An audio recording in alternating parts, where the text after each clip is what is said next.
ಬೆಳಗಾವಿ ಜಿಲ್ಲೆಯಲ್ಲಿ ಪೆಟ್ರೋಲ್ ಲಭ್ಯತೆಯ ಕುರಿತು ಸುಳ್ಳು ಸುದ್ದಿಗಳನ್ನ ನಂಬಿ ಭಯಭೀತರಾಗದಂತೆ ಬೆಳಗಾವಿ ಜಿಲ್ಲಾಡಳಿತ ಮತ್ತು ಪೊಲೀಸ್ ಇಲಾಖೆ ಸಾರ್ವಜನಿಕರಿಗೆ ಮನವಿ ಮಾಡಿದೆ. ಇಂಧನ ಪೂರೈಕೆ ಸಮರ್ಪಕವಾಗಿದೆ ಮತ್ತು ಜಿಲ್ಲೆಗೆ ಅಗತ್ಯವಿರುವಷ್ಟು ಪೆಟ್ರೋಲ್ ಲಭ್ಯವಿದೆ ಎಂದು ಅಧಿಕಾರಿಗಳು ಸ್ಪಷ್ಟಪಡಿಸಿದ್ದಾರೆ. ಅಲ್ಲದೆ ಪೆಟ್ರೋಲ್ ಬ್ಯಾಂಕ್ ಮಾಲೀಕರಿಗೆ ಬಾಟಲ್ ಮತ್ತು ಬ್ಯಾರೆಲ್ಗಳಿಗೆ ಇಂಧನ ನೀಡುವಂತೆ ಕಟ್ಟುನಿಟ್ಟಿನ ಸೂಚನೆ ನೀಡಲಾಗಿದೆ. ಕಳೆದ 2 ದಿನಗಳಿಂದ ಜಿಲ್ಲೆಯಲ್ಲಿ ಪೆಟ್ರೋಲ್ ಸಿಗುತ್ತಿಲ್ಲ ಎಂಬ ವದಂತಿಗಳು ಹರಡಿದ್ದವು. ಇದರಿಂದಾಗಿ ವಾಹನ ಸವಾರರು ಪೆಟ್ರೋಲ್ ಬಂಕ್ಗಳತ್ತ ಧಾವಿಸಿ ಆತಂಕದ ವಾತಾವರಣ ನಿರ್ಮಾಣವಾಗಿತ್ತು. ಈ ಹಿನ್ನೆಲೆಯಲ್ಲಿ ಎಚ್ಚೆತ್ತುಕೊಂಡ ಜಿಲ್ಲಾಡಳಿತ ಮತ್ತು ಪೊಲೀಸ್ ಇಲಾಖೆ ಅಧಿಕಾರಿಗಳು ಸಾರ್ವಜನಿಕರಲ್ಲಿ ಸುಳ್ಳು ಸುದ್ದಿಗಳಿಗೆ ಮರುಳಾಗದಂತೆ ಮನವಿ ಮಾಡಿದೆ. ಜಿಲ್ಲಾಧಿಕಾರಿಗಳ ಕಚೇರಿಯಲ್ಲಿ ನಡೆದ ಪತ್ರಿಕಾಗೋಷ್ಠಿಯಲ್ಲಿ ಮಾತನಾಡಿದ ಹಿರಿಯ ಅಧಿಕಾರಿಗಳು, ಪೆಟ್ರೋಲ್ ಪೂರೈಕೆಯಲ್ಲಿ ಯಾವುದೇ ಕೊರತೆ ಇಲ್ಲ ಮತ್ತು ಸಾರ್ವಜನಿಕರು ಭಯಪಡುವ ಅಗತ್ಯವಿಲ್ಲ ಎಂದು ತಿಳಿಸಿದ್ದಾರೆ. ಅಲ್ಲದೆ ಸುಳ್ಳು ಸುದ್ದಿ ಹರಡುವವರ ವಿರುದ್ಧ ಕಠಿಣ ಕ್ರಮ ಕೈಗೊಳ್ಳುವುದಾಗಿ ಎಚ್ಚರಿಕೆ ನೀಡಿದ್ದಾರೆ. ಈ ಕುರಿತು ಪ್ರತಿಕ್ರಿಯೆ ನೀಡಿದ ನಗರ ಪೊಲೀಸ್ ಆಯುಕ್ತರು, ಸಾರ್ವಜನಿಕರು ಸುಳ್ಳು ಸುದ್ದಿಗಳನ್ನ ನಂಬಬಾರದು. ನಾವು ಪರಿಸ್ಥಿತಿಯನ್ನ ಸೂಕ್ಷ್ಮವಾಗಿ ಗಮನಿಸುತ್ತಿದ್ದೇವೆ ಮತ್ತು ಕಾನೂನು ಸುವ್ಯವಸ್ಥೆ ಕಾಪಾಡಲು ಅಗತ್ಯವಿರುವ ಎಲ್ಲಾ ಕ್ರಮಗಳನ್ನ ತೆಗೆದುಕೊಳ್ಳುತ್ತೇವೆ ಎಂದು ಹೇಳಿದ್ದಾರೆ. ಸಾರ್ವಜನಿಕರು ಯಾವುದೇ ರೀತಿಯ ಗೊಂದಲಕ್ಕೊಳಗಾಗದೆ ಸಹಕರಿಸುವಂತೆ ಮನವಿ ಮಾಡಿದ್ದಾರೆ.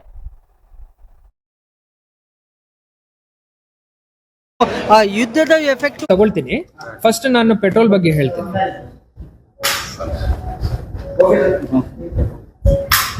ಹಿಂದಿನ 2 ದಿವಸದಿಂದ ನಾವು ನಮ್ಮ ಬೆಳಗಾವಿ ನಗರದಲ್ಲಿ ಮುಖ್ಯವಾಗಿ ನೋಡ್ತಾ ಇದ್ದೀವಿ, ಈ ಪೆಟ್ರೋಲ್ ಹಾಗೂ ಡೀಸೆಲ್ ನಮ್ಮ ಪೆಟ್ರೋಲ್ ಬಂಕ್ಗಳಲ್ಲಿ ಪ್ಯಾನಿಕ್ ಬೈಯಿಂಗ್ ಆಗ್ತಾ ಇದೆ. ನಾನು ನಮ್ಮ ಪೊಲೀಸ್ ಆಯುಕ್ತರು ಹಾಗೂ ಎಲ್ಲ ಸೀನಿಯರ್ ಅಧಿಕಾರಿಗಳು IOCL, BPCL, HPCL ಹಾಗೂ ಪ್ರೈವೇಟ್ ಪೆಟ್ರೋಲ್ ಬಂಕ್ಸ್, ಜಿಯೋ ಇರ್ಬೋದು, ಶೆಲ್ ಇರ್ಬೋದು, ನಯಾರ ಇರ್ಬೋದು, ಹಾಗೂ ನಮ್ಮ ಮಂಗಳೂರು ರಿಫೈನರೀಸ್ ಇರ್ಬೋದು, ಎಲ್ಲ ಪೆಟ್ರೋಲ್ ಬಂಕ್ ಓನರ್ಸ್ ಜೊತೆ ಹಾಗೂ ಆಯಿಲ್ ಮ್ಯಾನುಫ್ಯಾಕ್ಚರಿಂಗ್ ಕಂಪನೀಸ್ ಜೊತೆ ಇವರೆಲ್ಲರ ಜೊತೆ ನಾವು ಮೀಟಿಂಗ್ ಮಾಡಿದ್ದೀವಿ. ಪೆಟ್ರೋಲ್ ಹಾಗೂ ಡೀಸೆಲ್ ಅಲ್ಲಿ ಯಾವುದೇ ಕೊರತೆ ನಮ್ಮ ಜಿಲ್ಲೆನಲ್ಲಿ ಇಲ್ಲ. ನಮ್ಮ ಜಿಲ್ಲೆನೇ ಅಲ್ಲ, ಇಡೀ ಪ್ರಾಂತಕ್ಕೆ ಯಾವುದೇ ಕೊರತೆ ಇಲ್ಲ. ನಾವು ನಮ್ಮ ಜಿಲ್ಲೆನಲ್ಲಿ ಒಟ್ಟು 560 ಪೆಟ್ರೋಲ್ ಬಂಕ್ ಇದಾವೆ. ನಗರ ವ್ಯಾಪ್ತಿನಲ್ಲಿ ಟೋಟಲ್ 50 ಪೆಟ್ರೋಲ್ ಬಂಕ್ ಇದಾವೆ. ಎಲ್ಲ ಪೆಟ್ರೋಲ್ ಬಂಕ್ಗಳಲ್ಲಿ ಬರೇ 12 ತಾಸು ಒಳಗಡೆ ಬರೋ ರೀತಿನಲ್ಲಿ ನಮಗೆ ಲಾಜಿಸ್ಟಿಕಲ್ ಕೆಪಾಸಿಟಿ ಇದೆ. ಡಿಪೋದಿಂದ ಪೆಟ್ರೋಲ್ ಬಂಕ್ ಬರೋದು ಬರೇ 5 ತಾಸಲ್ಲಿ ಬರೋ ನಮಗೆ ಕೆಪಾಸಿಟಿ ಇದೆ. ನಗರ ಏರಿಯಾದಲ್ಲಿ ಇಡೀ ಜಿಲ್ಲೆನಲ್ಲೇ 12 ತಾಸು ಒಳಗಡೆ ನಮಗೆ ಡಿಪೋದಿಂದ ಪೆಟ್ರೋಲ್ ಬಂಕ್ಗೆ ಸಪ್ಲೈ ಮಾಡೋ ಚೈನ್ ನಮ್ದು ಆಕ್ಟಿವೇಟ್ ಇದೆ. ಹೊರಗಡೆಯಿಂದ ನಮ್ಮ ಜಿಲ್ಲೆಗೆ ಬರಬೇಕಂದ್ರೆ 3 ಮೇಜರ್ ಡಿಪೋಸ್ ನಮ್ದು ಬೆಳಗಾವಿ, ಹುಬ್ಳಿ ಮತ್ತೆ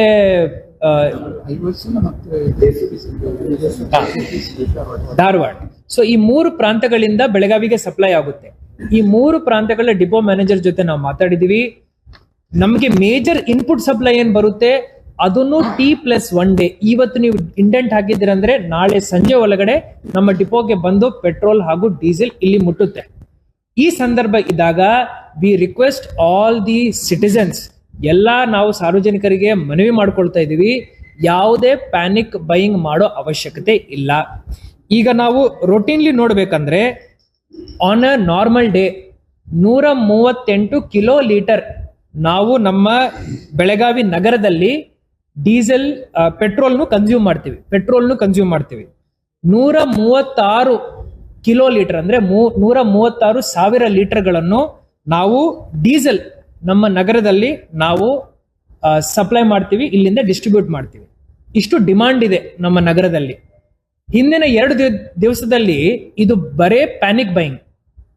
ಇದರಲ್ಲಿ ನಮ್ಗೆ ಏನ್ ಗಮನಕ್ಕೆ ಬಂದಿದೆ ಅಂದ್ರೆ 138 ಸಾವಿರ ಲೀಟರ್ ಬದಲಾಗಿ ಒಂದೇ ದಿವಸದಲ್ಲಿ 262 ಸಾವಿರ ಲೀಟರ್ ಖರೀದಿ ಮಾಡ್ತಾ ಇದ್ದಾರೆ ನಿನ್ನೆ ಒಂದ್ ದಿನದಲ್ಲಿ.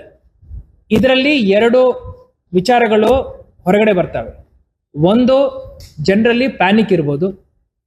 ಎರಡನೇದು, ಸ್ಟಾಕ್ ಮಾಡ್ತಾ ಇರ್ಬೋದು, ಹೋರ್ಡಿಂಗ್ಗೆ ನಾವು ಅವಕಾಶ ಮಾಡಿ ಕೊಡಲ್ಲ. ಬಾಟಿಲ್ ಅಲ್ಲಿ ಬಂದು ನಾವು ಪೆಟ್ರೋಲ್ ತಗೊಳ್ತೀವಿ ಅಂದ್ರೆ ನಾವು ಸಪ್ಲೈ ಕೊಡಲ್ಲ. ನಿಮ್ಮ ಗಾಡಿಗೆ ಬರಬೇಕು, ನಿಮ್ಮ ಗಾಡಿನಲ್ಲಿ ಹಾಕ್ಸ್ಕೋಬೇಕು, ಎಷ್ಟು ಅವಶ್ಯಕತೆ ಇದೆ ಅಷ್ಟು ಹಾಕ್ಸ್ಕೋಬೇಕು. ಇದನ್ನು ಹೊರತುಪಡಿಸಿ ಒಂದೆರಡು ನಿಮಿಷ ನಾನು ಮುಗಿಸ್ತೇನೆ, ಎರಡು ನಿಮಿಷದಲ್ಲಿ ಮುಗಿಸ್ತೇನೆ. ನಿಮ್ಮ ಸಲಹೆಗಳನ್ನು ನಾನು ಸ್ವೀಕಾರ ಮಾಡ್ತೀನಿ. ನಾನು ಎರಡು ನಿಮಿಷದಲ್ಲಿ ನನ್ನ ಮಾತು ಮುಗಿಸ್ತೀನಿ. ಪ್ಯಾನಿಕ್ ಬೈಯಿಂಗ್ ಮಾಡಬಾರ್ದು. ಪ್ಯಾನಿಕ್ ಬೈಯಿಂಗ್ ಅವಶ್ಯಕತೆನೇ ಇಲ್ಲ. ಸಪ್ಲೈ ಚೈನ್ ಪ್ರಾಬ್ಲಮ್ ಇಲ್ಲ. ಹೊರಗಡೆಯಿಂದ ಪೆಟ್ರೋಲ್ ಡೀಸೆಲ್ ನಮ್ಮ ಜಿಲ್ಲೆ ಒಳಗಡೆ ಬರೋನಲ್ಲಿ ಪ್ರಾಬ್ಲಮ್ ಇಲ್ಲ. ಡಿಪೋದಿಂದ ಪೆಟ್ರೋಲ್ ಬಂಕ್ಗೆ ಬರೋದ್ರಲ್ಲಿ ಪ್ರಾಬ್ಲಮ್ ಇಲ್ಲ. ಈ ಸಂದರ್ಭ ಇದ್ದಾಗ ಯಾರು ಪ್ಯಾನಿಕ್ ಬೈಯಿಂಗ್ ಮಾಡಬಾರ್ದು. We expect all the citizens to be responsible and to consume petrol and diesel only based on requirement. ತಗೊಳ್ತೀನಿ. ಫಸ್ಟ್ ನಾನು ಪೆಟ್ರೋಲ್ ಬಗ್ಗೆ ಹೇಳ್ತೀನಿ. ಏನು ಸತತವಾಗಿ ನಡೀತಾ ಇರುವಂಥ ಏನು ಯುದ್ಧದ ಎಫೆಕ್ಟು ಕೂಡ ಈಗ ಬೆಳಗಾವಿಯಲ್ಲಿ ತಟ್ಟಿರುವಂಥದ್ದು ಏನು ತಾವು ನೋಡ್ತಾ ಇರ್ಬೋದು. ಯಾಕಂತಂದರೆ ಬೆಳಗಾವಿಯ ಕೆಲವೊಂದಷ್ಟು ವದಂತಿಗಳನ್ನು ಇಟ್ಟುಕೊಂಡು ಏನು ಸಾರ್ವಜನಿಕರು ಈಗ ಪೆಟ್ರೋಲ್ ಬಂಕ್ಗಳಿಗೆ ಮುಗಿಬಿದ್ದಿರುವಂಥದ್ದು. ಯಾಕಂತಂದರೆ ಇಲ್ಲಿ ಬೆಳಗಾವಿಯಲ್ಲಿ ಕೂಡ ಈಗ ಕಂಡು ಬರ್ತಾ ಇರುವಂಥದ್ದು. ಯಾಕಂತಂದರೆ ವಿಶೇಷವಾಗಿ ಬೆಳಗಾವಿಯಲ್ಲಿ ನಿನ್ನೆಯಿಂದ ಕೂಡ ಪೆಟ್ರೋಲ್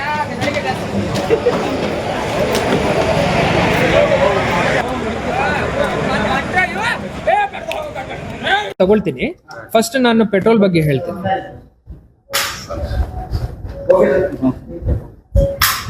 ಹಿಂದಿನ